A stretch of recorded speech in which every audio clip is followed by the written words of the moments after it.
What's up, guys and girls? Welcome to StakeCenter. I'm Bob. I'm new to the PokerFlops team, and I'll be your host. You can call me PokerFlops Bob, aka the Bob, aka the one true Bob, aka Bobby Betts. Today, we'll be covering some poker news, staking some poker players, and hopefully providing some entertainment along the way. With me is Dom Sarl and Ricky Pine. And the winner of this little contest we have here will get a ticket to the next live World Series of Poker. So hope you guys are ready for the ride. All right, let's jump into a little poker news. We got Daniel and Doug. I'll say this about the match. What Daniel has given us at the very least is next time somebody asks me a poker hand and they say, hey, guess what I had or guess what he had, I'm just going to say cock in hand. What do I got on the river? Dick again. That's all I got. It's just a fucking dick in my hand. And we're going to go from there. So then at least he saved us the pain of hearing a poker hand again that's like aces against kings or some nonsense. But going into the match, Daniel's coming in. They'll probably play one more session. They got about 1,500 of the hands left. He's down a little over 900K. I'm going to go to Ricky on this one. Daniel's been pretty vocal about this. He's getting very unlucky. Rick, how unlucky has Daniel been getting? My Daniel Negreanu story comes full circle today. In the beginning, I thought he was a ass clown. I thought that him predicting the hands was something any intelligent poker player could do. I met him, very nice player, played with him several times. He changed my opinion, and I've come full circle after listening to him talk about how unlucky he's been. I think there's genuinely something wrong with his brain. And, you know, for a long time, we thought it was a troll when he was saying things like, I've just been unlucky. But his little brain is actually telling himself that he's just been unlucky. And if he could just play longer, he would work his way out of this. He's never working his way out of this. He doesn't even understand what he's looking at in Doug Polk. His best sessions have come where he's had to hide his hand histories from his coach. So I don't feel sorry for him because his ego hasn't allowed him to see what's going on. And there's something genuinely wrong with his brain. Okay, just going on that, I do think it's quite funny how you talked about his ego, because what Doug said last night was really it was great. He said when Daniel started his like crazy clicky button like do anything, he was finally almost where he needed to be to like maybe be losing like 2 or 3 big blinds per 100 or break even. That's how crazy Daniel's thought process is in Heads Up No Limit, where when he said he was just YOLOing clicking buttons, Doug was like, oh yeah, he was finally kind of close to maybe making this a match. Yep. Bob, thoughts on the match so far? I mean, look at how many flush draws this guy's missed. I felt it. But for fuck's sakes, bro. You ever fucking feel like you're going to make a flush? He had aces one time. I had queen 5 of spades. I bluffed that one because I flopped a fucking flush. He's missed fucking every flush draw. Every flush draw. You're supposed to hit him like... And it hasn't sucked out one time. 70% of the time you're supposed to hit a flush draw? Is that the math he's using? I'm not sure. But I think it's 100%, but I'm not really sure what's going on either. But free draws, misses flush draws, and he ends up with cock in hand. So, I mean... He does always end up with cock in hand. And end up literally with my fucking sausage in my hand. I will say this. I've enjoyed watching the entertainment value of it.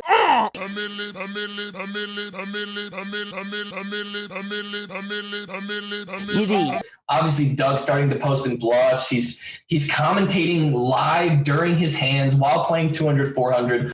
All right, guys. Today we're going to try and stream our session with hole cards. So every hand live streamed. Check it out. I don't know how many 200, 400 streams there have been, but we have one today. While trolling Daniel on multiple social medias, I mean, I don't know when you're going to get that type of entertainment again. Doug also brought up a good point. When's the last time this many people watched your stream with cards not shown? Like, you never watch a stream when the cards aren't shown, right? It's always like 5-minute delay or WSOP on ESPN where it's like interesting because you can see what they have. So I thought they did a great job with just making it entertaining. And yeah. We're going to get into the second part of the show, and the most important, given the show is called StakeCenter. We're going to be staking some guys on StakeKings. We've got a $2,500 balance. We are going to be maxing each week with a $250 unit bet in one player, two players, how many players we decide to disperse that $250. And like Bob said, the winner will receive I forgot what it was, but maybe the WSOP package, whatever the winner receives, they receive. Just a main event ticket. Oh, just a main event ticket, right. They're giving main event tickets. They're giving main event tickets out nowadays. That's great. I forgot about that. What I call them? Fun coupons. See that? A fun coupon. So the most important part of the show, StakeKings, awesome website where you can buy pieces of professional poker players and other things on the site. They've got a lot of really cool stuff going on. You log onto the site, you can deposit money. It's free to deposit, free to withdraw, all that stuff. It's really easily done. I have $2,500 in my account, as does Dom, as does Bob. We will be betting $250 each minimum over our 10-week episodes. And I immediately go, since I get the first pick this week, I get to go to John Ape Styles Van Fleet. He is a very good friend of mine. He's done a lot more for me in my life than anyone else, really, and I owe him a lot. But yeah, a very good friend of mine, a very, very, very good poker player, considered by many maybe the best online tournament player of all time.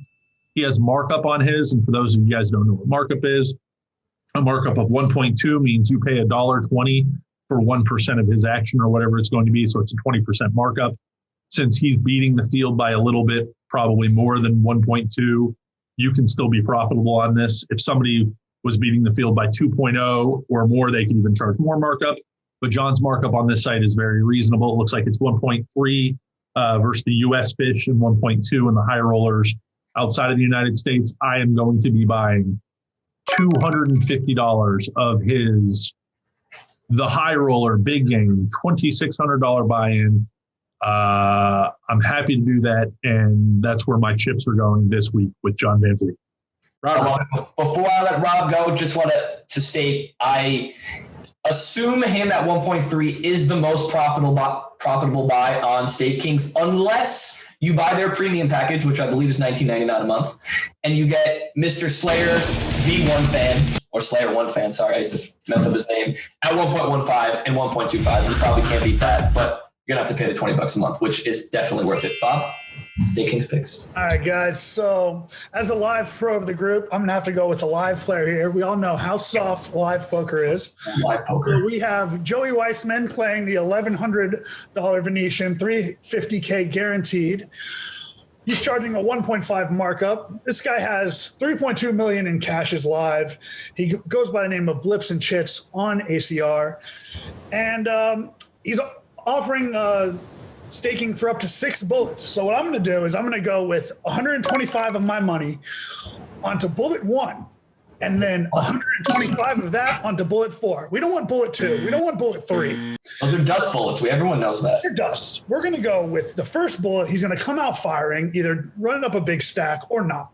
Then 2 and 3, he's going to take his time, probably have a couple drinks, then get to bullet number 4, and he's really going to be firing on all cylinders. So that's probably how I'm going to maximize the ROI there.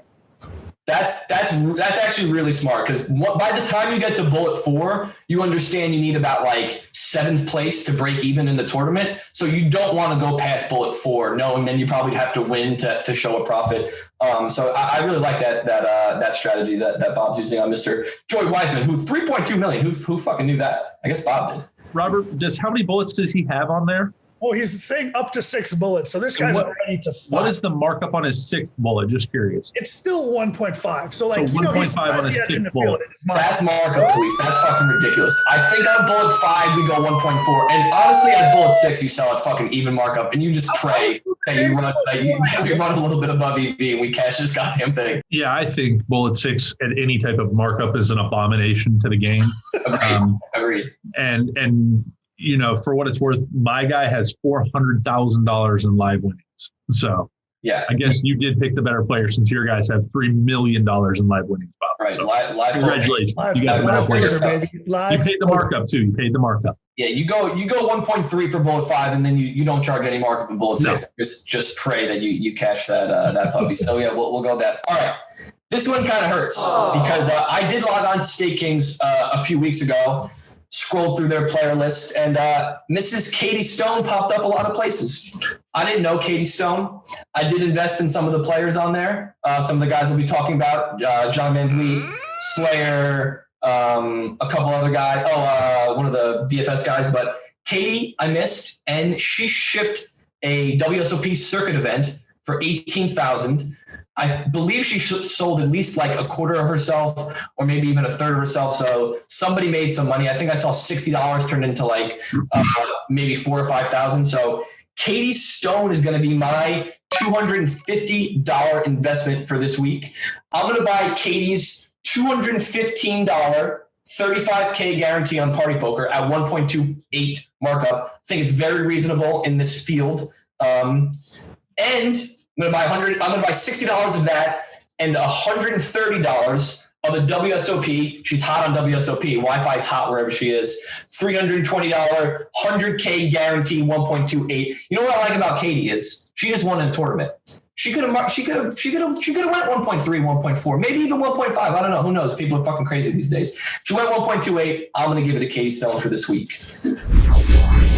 All right, we've finished the staking section here, and we are on to the sports. We have the Super Bowl upcoming. We have some prop bets out there. Don't want to get into the line of the game, the actual handicap of the game, but I do have a couple of prop bets I'd like to go over. The first one, I will not be betting this, but how many times will the word kindergarten be used during the broadcast? The over-under is 0.5. The under is -900. The over is +500. I think there's a lot of value here on going over and +500. You may or may not know Patrick Mahomes was in kindergarten the first time that Tom Brady played in the Super Bowl. I think this story gets told online. I like the +500. Right? At least once. One time. Value. That is extremely sharp. Bob, you're going to go with your prop of the Super Bowl? That is not my prop, but we can get back to that. Oh, get your prop going. Listen, I've got two more. I got a couple more. We also have. First of all, I think that's a plus EV bet, by the way. I do too. This is also another one. Will the artist forget or omit a word during the national anthem?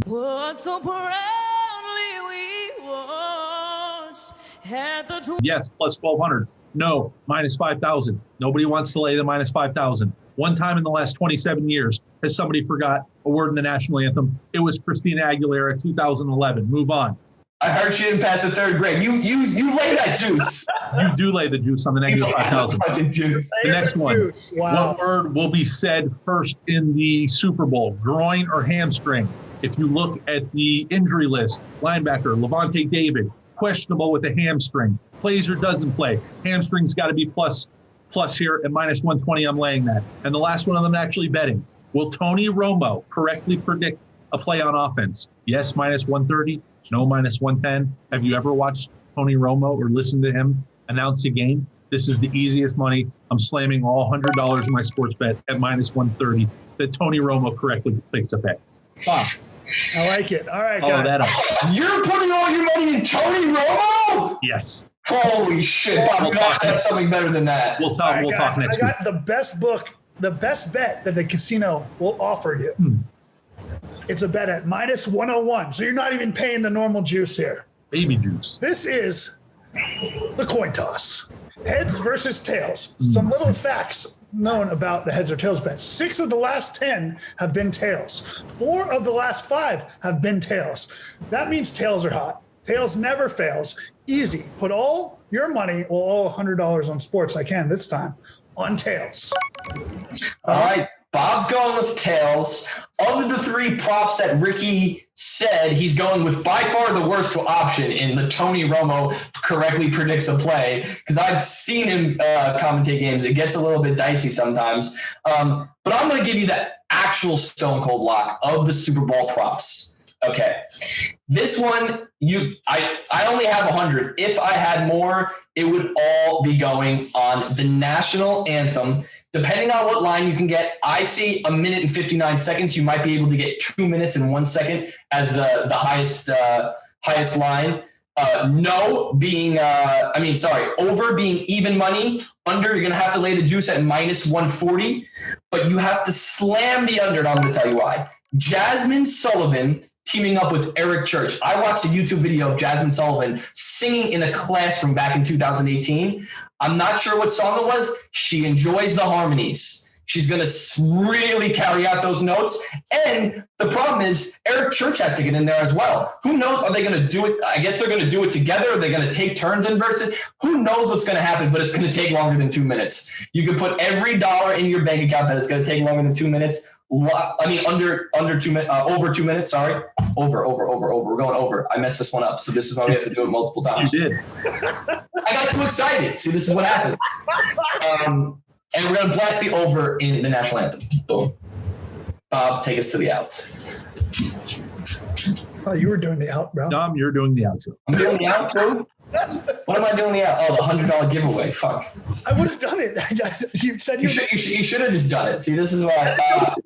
All right. Pause to the outro. $100 cash giveaway. Winner will be announced next episode. The only thing you have to do is you have to follow PokerFlops and StakeKings. This is how you enter. Comment whether you think Bob's prop pick, heads or tails, will be the coin flip. We're going tails here on StakeKings. You can decide whether it'll be heads or tails. Everyone who comments the correct coin toss and follows will be entered for the giveaway. If you mush it up and go heads and lose, you will not be entered, and you will have no chance of winning the $100. There she is. Trust in Bob.